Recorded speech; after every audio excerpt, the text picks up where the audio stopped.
आहेत की कुठचे सब्जेक्ट कोणाचे आहेत अखत्यारीत आहेत. हो. त्याच्यामुळे असं सेंटर वीक झाली आहे. सेंटरला ममता बॅनर्जीच्या ॲक्शननी वीकनेस आणलेलं आहे अजिबात नाही. उलट तिने स्ट्रेंथनिंग केलं आहे असं मी त्या ठिकाणी म्हणणार आहे की व्हेरी कॅटेगरीली सेंट्रल गव्हर्नमेंटला सांगणं की लॉ अँड ऑर्डर हा स्टेट सब्जेक्ट आहे. पण वाय नाव आत्ताच का आता का तिने असं एक आरोप असा केलेला आहे की सीबीआय इज बिंग मिसयूज्ड आणि त्या याच्यामध्ये हायकोर्टाचेच सुप्रीम कोर्टाचंच ऑब्झर्वेशन आहे की it's a cage parrot. It is.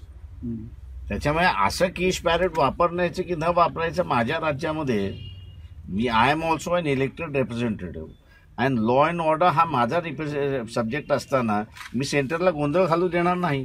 Constitutionally she is absolutely right. तुम्ही जे बोलताय ते हिस्टॉरिकली आणि बाय डेफिनेशन बाय प्रोफेशन सुद्धा फार. हो हो हो हो historically she is absolutely right. Constitutionally she is absolutely right. आणि दुसरं त्याच्यामध्ये असणारं सेंटरला सुद्धा अशा सिच्युएशनमध्ये ऍक्ट करण्याचे अधिकार आहेत पण प्राईम मिनिस्टरला नाही. तुम्ही आता स्टँड करत आहात आम्ही ममता बॅनर्जीच्या बाजूने पूर्णपणे आहोत. तुम्ही जाणार आहात.